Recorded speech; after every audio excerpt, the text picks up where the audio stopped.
लग्नानंतर होईलच प्रेम मालिकेमध्ये आपण पाहणार आहोत की काव्या पार्थला सांगत असते की नंदिनीताईचा बर्थडे आहे। त्यावेळेस पार्थ म्हणत असतो की नंदिनीताईचा बर्थडे आणि असं म्हणून तो जोरात ओरडतो। मग काव्या पार्थला म्हणत असते की अहो जरा हळू बोला, किती जोरात ओरडताय।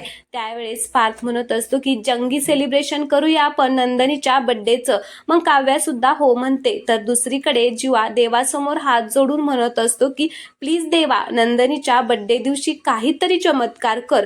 त्यावेळेस विजय तिकडून आलेला असतो आणि तो येतच म्हणत असतो की चमत्कार आलाय भावा चालून तुझ्या समोर। तर आता विजयला ते पाहून जीवाला मात्र खूपच राग येतो आणि तो एकटक विजयकडे पाहत राहतो। तर दुसरीकडे काव्या पार्थला म्हणत असते की नंदिनीताईचा बर्थडे कसा सेलिब्रेट करायचा हे सजेशन द्या ना पार्थ, असं म्हणून ती पार्थला मिठी मारते। त्यावेळेस पार्थ म्हणत असतात की तुम्ही त्या IIP रोडचं काम लवकरात लवकर पूर्ण करा, हेच नंदिनीसाठी बेस्ट असेल। तर आता काव्या नंदिनीसाठी ते काम करून दाखवणार का? त्यामुळे तर खरं तर नंदिनीला टेन्शनच आलेलं असतं। पण आता यातून कसा मार्ग निघणार हे पाहणं खूप इंटरेस्टिंग असणार आहे। त्यामुळे व्हिडिओला लाईक करा, चॅनलला सबस्क्राईब करा। धन्यवाद।